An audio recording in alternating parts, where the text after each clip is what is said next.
Thank you already, and the floor is yours.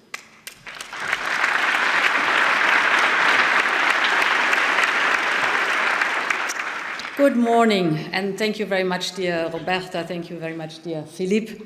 Honorable members, ladies and gentlemen. Indeed, if we look back, a little over 50 years ago, the Club of Rome and a group of MIT researchers published the Limits of Growth report. It mapped the interaction between population growth, the economy, and the environment. And it came 50 years ago to a drastic conclusion. Stop economic and population growth, or else our planet will not cope. And as you know, this report has sparked a long controversy, for instance, about the role of new technology in countering the climate change. But instead of prolonging these debates, I want today to concentrate on one point. And that is a point that the report got right beyond any doubt. And that is the clear message that a growth model centered on fossil fuels is simply obsolete.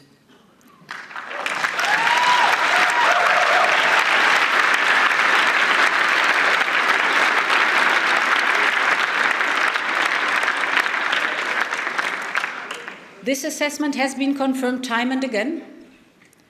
The recent IPCC report is just the latest reminder that we need to decarbonize our economies as quickly as possible. And this is exactly why we put forward our European Green Deal. Building a 21st century clean energy, circular economy is one of the most significant economic challenges for our times. The European Green Deal is not only our plan to fight climate change and become the first climate-neutral continent, it is also our new European growth model for a prosperous, responsible, and resilient economy. It is our blueprint for a systematic modernization of Europe's industry. Because in the long run, only a sustainable economy can be a strong economy.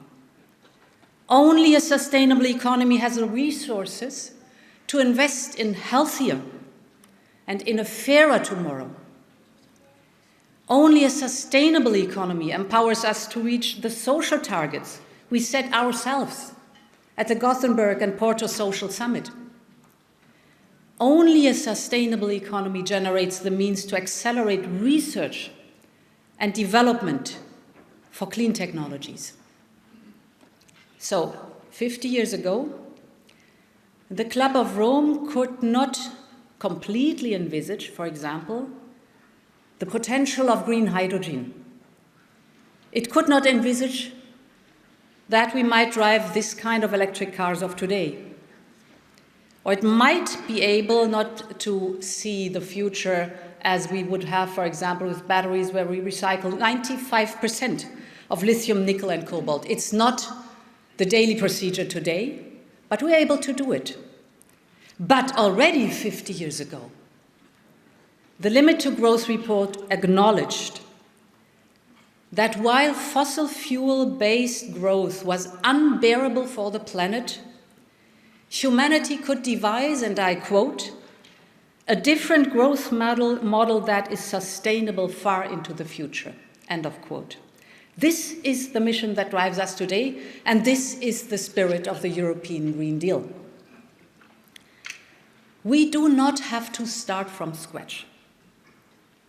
Our compass in this endeavor are the long-standing values, the true values, if you get it right, of the European social market economy.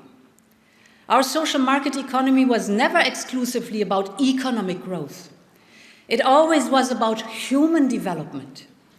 It never had the sole goal of market efficiency and liberalization. To the contrary, the social market economy functions in the interest of the worker and the community It opens opportunities also to set very clear limits. It rewards performance, but also guarantees protection for the big risks in life. Beyond growth, it focuses on public goods, such as healthcare, education and skills, workers' rights, personal security, civic engagement, and governance, good governance. Our social economy, market economy, if you get it right, encourages everyone to excel, but it also takes care of our fragility as human beings. The values of the social market economy have driven us since the beginning of this Commission's mandate. Within the European Green Deal, we have always strived to reconcile jobs with the protection of the most fragile people of our society, technological innovation with climate neutrality. And we have stayed true to this approach even as new crises disrupted our everyday lives. First, when the pandemic hit us. Our recovery plan, Next Generation EU, has focused not only on restarting our economic activities after the lockdowns, but also on transforming our economic model with a push to decarbonizing industries, energy and transport, with an emphasis on digital skills and digital infrastructure, with new investments for schools and hospitals, beyond growth. Next Generation EU takes care of the next generation's future. And then, last year, when Russian tanks rolled into Ukraine and the Kremlin rolled out its energy blackmail against us, it was a tough year. It did shake us to the core.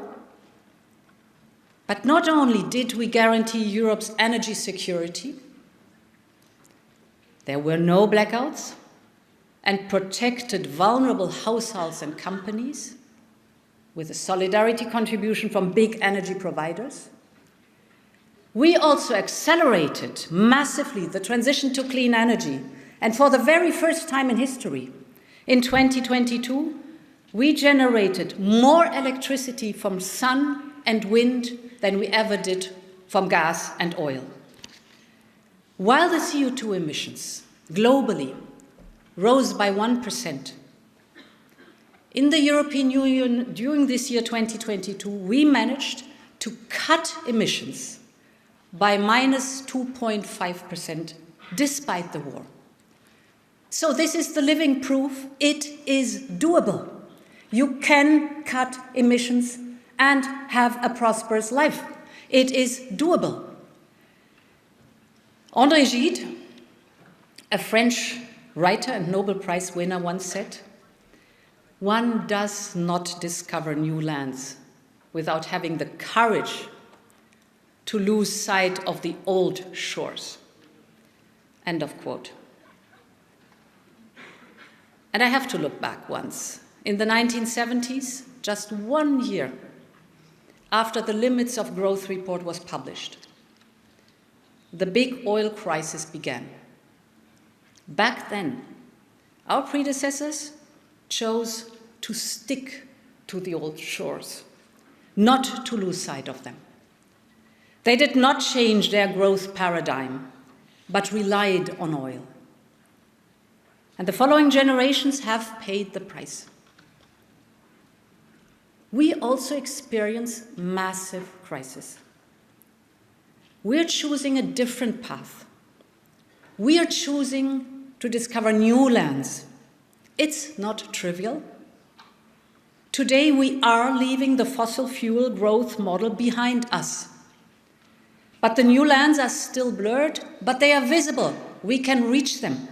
We know that our children's future depends not only on GDP indicators, but on the foundations of the world we built for them.